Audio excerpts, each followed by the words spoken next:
Well, I didn't have AMD launching a 9070 GRE model in 2026 on my bingo card, but here we are. So we benchmarked it. It's coming in at a pretty aggressive price point. So let's go ahead and talk about where it stands in gaming. Let's talk about some of the specs and then get the hell out of here. If you're building a PC that's meant to be seen, then check out the new Atlas P6 CG from Gamdias. This isn't just another fish tank case. The Atlas P6 CG features a massive 270-degree curved tempered glass design that gives you an uninterrupted view of your hardware from almost any angle. And for those of you who spend way too much on collectibles, don't worry, Gamdias thought of that too, and it actually includes a dedicated display platform with its own spotlight. Cooling is handled with 4 pre-installed ARGB PWM fans, and the chimney-style airflow layout that pulls cool air from the bottom and exhausts heat naturally through the top and rear. It also supports up to 360mm radiators, GPUs up to 425mm long, and even rear connector motherboards for a cleaner cable management look. You also get USB-C on the front I/O, and includes an ARGB hub, adjustable GPU support bracket, and a dual chamber layout designed to keep your build looking as clean as possible. So if you want a case that's equal parts airflow, showcase, and conversation starter, check out the Gamdias Atlas P6 CG at the link below. Okay, so I'm not gonna go through all the specs and all the, I'll be honest, I think a lot of you really don't care. I think so many of you just don't care. You're like, show me the numbers. I don't care. But this card is built and targeted for 1440p and 1080p gaming. It makes sense. It's a 12GB card, which is interesting because the 7900 GRE, I have the Hellhound here, which was, when available, my absolute favorite go-to card for an affordable, great gaming experience that didn't break the bank. It had an MSRP of $549, and you could actually find it at Micro Center. Not a Micro Center ad, but we've actually found versions of it at Micro Center for $499. The point is, it became a value and a price point and a performance per dollar that was unbeatable. And the GRE exists as a global release edition, which is nothing more than a graphics card that's got cut down etceteras on it to be able to meet a certain import-export laws, making it sellable everywhere, which is ironic because it's less powerful than, say, the 9070 XT and the 9070, because it is a chopped down version of a 9070, and those are legal everywhere. So I don't know why this exists. Maybe the GRE has just become synonymous now with a more budget focused mindset when it comes to the GPU. Anyway, according to AMD's press deck, over 80% of gamers are still running 1440p or less. And I believe that, especially when we talk about the Steam survey. It's running RDNA 4, it's 3rd gen ray tracing accelerator, 2nd gen AI accelerator, so all the same stuff you would see, same architecture that's found on the 9070 XT and below, all the way down to the 9060 XT and 9060. In terms of specs though, this one's got 48 RDNA 4 compute units, 48 RT accelerators, 96 AI accelerators. It's got 10,097 TOPS. It's kind of funny that they're talking about TOPS now instead of teraflops, because TOPS is actually how you measure AI performance. So it's funny how they're even showing like a more budget-friendly gaming graphics card with AI numbers. Anyway, it's got 2.79 gigahertz boost clock, which, spoiler, too long didn't read, it reached it. And I was able to overclock this thing to 3100 megahertz, not in this video, but 3100 megahertz by undervolting it. And I was doing that with a minus 90 millivolt offset. And I didn't even add clock. I just reduced the offset minus 90 and then the clocks went up and I added more power limit and it was cool. It was only pulling about 264 watts when overclocked. It pulls 240 watts in stock form. It's very impressive at the amount of watts that the performance you're getting for the power draw. Now, 250 watts used to be like a high-end card back in the day. So the fact that we have lower-end cards now at 240 watts being newsworthy shows just how much Moore's law is kind of dead, and it's just peak power for peak performance, screw efficiency. But anyway, obviously it's a PCIe 5.0 X16 card, but the 12 gigabytes is what's interesting, and that's where you can tell it's obviously been hit by the current economy, if you will, because the older 7900 GRU was a 16 gigabyte card. So 12 is still better than 8, but 16 is kind of what really is making a lot of sense and what gamers are demanding.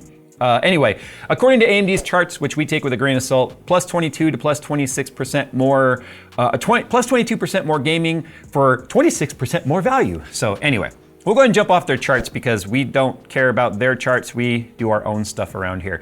The charts are gonna look a little interesting for you today. What I've done, very similar to how I did my Winrose benchmarks, I've added a vertical line for 60 FPS. I omitted the 120 because this card it's difficult to hit 120 in a lot of titles, but 60 FPS is the absolute minimum for PC gaming. So I just want to mark where the 60 FPS line is. That way you can look at that quickly and say, oh, does it cross it? And you can see the other cards that do and don't cross it. Also too, I made this one easy to see because we have a good amount of cards on these charts and it's kind of difficult for mobile viewers to see. So I made the chart red for this particular card so you can see where it is and what lands around it. Look, it's very difficult for me to make charts that have enough data to give you a real good idea of where this card lands, but also still be easily viewable on, you know, a 5-inch screen. Almost 80% of my viewers are actually on PC or tablet, which is much larger than phone. So I'm going to really cater to that. Do yourself a favor, pause, pinch, zoom in, and you'll be able to see the numbers. Anyway, I did also run 4K with this, not because it's a 4K card, because I don't think that it truly is, but it's nice to know which titles and which settings where it actually kind of crosses into that 60 FPS mark. Okay, so now we're gonna run through the charts. Just pause and take a look at them if you want, and then we'll talk about some of the uniqueness of this card with some of the weird outliers, and just honestly, it's quite surprising. It's very, very good.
Now, as we look through the charts here, I want you to keep in mind where the 5060 Ti kind of lands compared to this. That's sort of their target because the 9070 GRE's MSRP is $549 and it's $569 for the 5060 Ti. Obviously, the board partner model is going to matter on that pricing. Some are going to be MSRP or close to it. Some are going to be extremely inflated based on whatever cooler and other custom PCB stuff they put on there. 5070 costs $629 MSRP, and then the 9070 is $619. So just some things to keep in mind as we look through the charts right here. So if we look at Frontier or Avatar Frontiers of Pandora 1440p, you can see the 9070 GRE gives us an average of 65.1 FPS, 54.51% lows.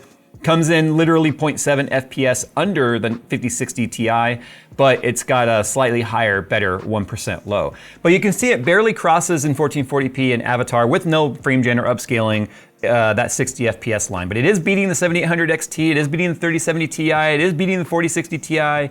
It's right behind the 6800 XT, 3080, whatnot. Now keep in mind, Avatar does seem to kind of prefer NVIDIA cards.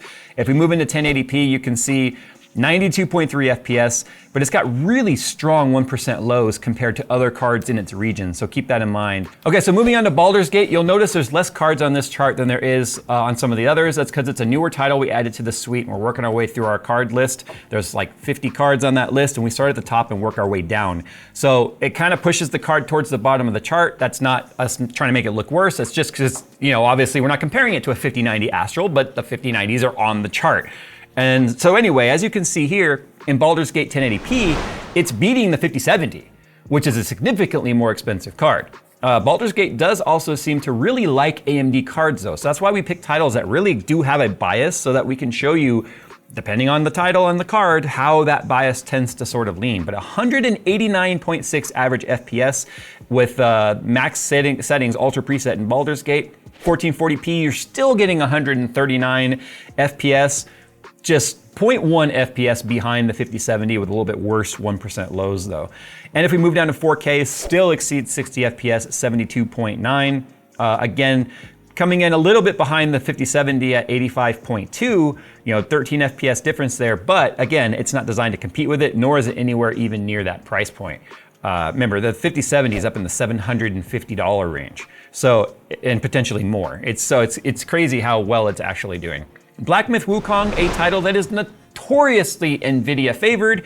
This card is still performing extremely strong in 1080p. Now this is a Blacksmith Wukong with even a 66% upscale is like putting your car on an extremely hard to run dynamometer. It's like putting the dyno on the biggest resistance setting and then saying, good luck internals, hope you handle, hope you enjoy the ride. So that's kind of what Blacksmith is right here, but it still lands in the bottom half of the chart, putting it right behind the 4060 Ti, ahead of the 3070 Ti, even ahead of the 7900 XTX, which is kind of crazy, but still getting 60.7 FPS.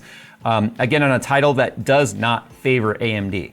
But there's a pretty big gap between the 9070 Quicksilver 7 FPS gap, and then even more compared to the XT models, which are coming in at 73 FPS. So the cut down version of the card is definitely spreading it out more. I'm kind of surprised it doesn't land closer to the 9070 than it does. But I mean, how they determine where they chop it, I'm not entirely sure.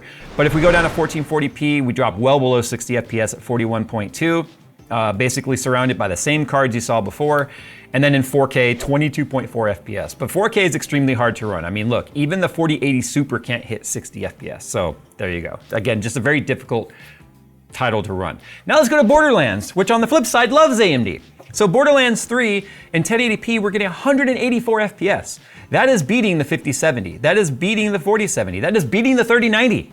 These are cards that not that long ago, people paid $1,500+ for, like the 3090, and you're getting like handedly beaten by a $549 card. That's a good thing. We need to see tech trend that way, faster and cheaper. That's how tech advances. It gets cheaper to make, therefore it should become cheaper to, sell for. But the problem is they've found a way to artificially keep the pricing up. So $549 used to be what the top tier model would cost. Now we're excited that we're getting middle of the pack performance for that price. So I'm now depressed. Moving on to 1440p, we're still getting 130 FPS, beating the 3090, coming in at 125 right below it. Okay, Borderlands 3 4K, obviously still getting just under 70 FPS, performing very well. Cyberpunk, another very difficult title to run. We do run RT on in this test. This is where NVIDIA gets an advantage because NVIDIA is a whole generation ahead on its RT accelerators. So if you compare AMD to NVIDIA, even like for like tier of graphics cards, NVIDIA tends to pull ahead just because of the RT built into this title. But still, in 1080p with no upscaling, no frame gen, getting 78.1 FPS in RT medium. So that's solid. That's solid performance right there. If we drop down to 1440p, we're well below the 60 FPS now at 48.8, for that real cinematic look. If you want it to be even more cinematic, you can go up to 4K and you get 21.8 FPS. We're a little bit under the 24p that we need, but again, very cinematic. F1 2024 just loves raster. The more raster you got, the better you get in that title. So it comes in pretty strong, right on the heels of the 5070 at 139.4 FPS versus 141. What I love here is the fact that AMD compares it to the 5060 Ti on its charts, but more often than not, it is well above the 5060 Ti in our charts and on the heels of the 5070. And again, if you look at the 1% lows, on nearly all these charts, its 1% lows are exceeding the 1% lows of its neighbors. So that's a good story there. 1440p still getting 102 FPS and just under the 60 FPS in 4K. 4K is where we do start to see this card fall off harder than I think the GRE did back in the day because of the fact that it's a 12 gigabyte card versus 16. That's why 16 would have been nice to see. Again, in Horizon Forbidden West, RIP 3090 users, you're getting beaten by a $549 card. Same story in 1440p and even the same story in 4K. 56.8 for both and 43.3 versus 44.0. So 0.7 FPS 1% lower for this card versus a 3090. So if we're running an Ampere card, you're really kind of starting to see its age. All right, so about Speedway Art is a ray tracing test. You can see it's right in the middle of the pack. This is where you really start to see the gap between like the 5070 and all that. 3D Mark titles like this are 100% optimized. If something has a slight benefit somewhere, it really shows on the chart, but it's not very realistic when it comes to games.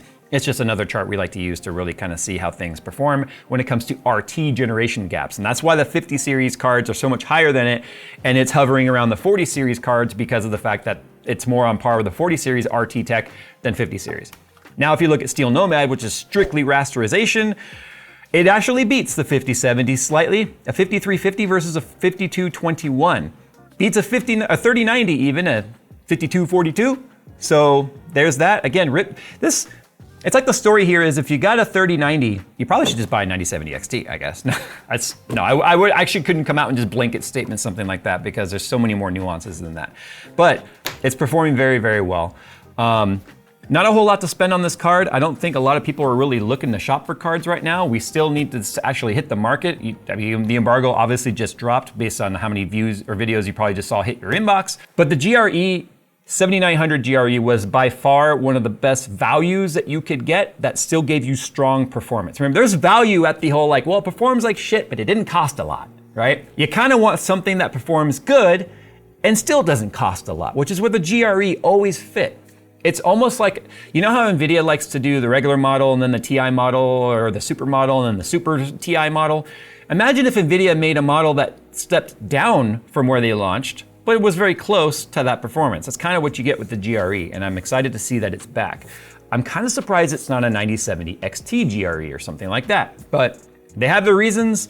Maybe it has to do with the RAM cost. You know, 12 gigabytes now is, I think we're kind of surprised to even have a card launch in this particular VRAM, DRAM apocalypse issue. But here it is. It's available from the usual suspects when it comes from AMD, starting at $549. It's probably realistically gonna start more like $579, $599, $629, depending on the model. So that's where the story gets a little more depressing as you go down the stack. All right, guys, sound off in the comments below. We have been absolute huge fans around here of the RDNA 4 tech. I keep wishing that they would make a large version of it, like a 9090 XT or something like that, to really go after that 80 tier product from NVIDIA. I mean, NVIDIA has so much market share, I'm not sure AMD even wants to go after that. I mean, obviously AMD's priorities have shifted to AI as well. That's why the press deck is so short. And that's why when you install the driver now, you have to go in there and disable all the AMD AI chat crap that it wants to install. You know, remember when the worst thing you had to deal with was like, did they try and sneak Norton or McAfee in there? Now they're literally trying to sneak their damn local models and chat freaking AI in the driver. Why do I need an AI chat built into my driver? That is where I'm now getting a little pissed off as I think about this, because we are now at a point where I can go into Adrenaline and have a conversation with fucking AI. Why? At the time you guys are watching this, I'm in Taiwan, and you know what? If I come across anyone from AMD, I'm gonna ask them that. Do you truly believe gamers give a fuck about that? Fortunately, you can just check a box and not have it installed. But just like those other bloatwares, if you don't catch it, it'll install it by default. And once it's in there, it's like a virus. Good luck trying to get rid of it. We have a video about how to get rid of stuff, you know, that's AI built into Windows. You guys can go check that out. All right, time to get out of here. Thanks for watching. I'll see you in the next one.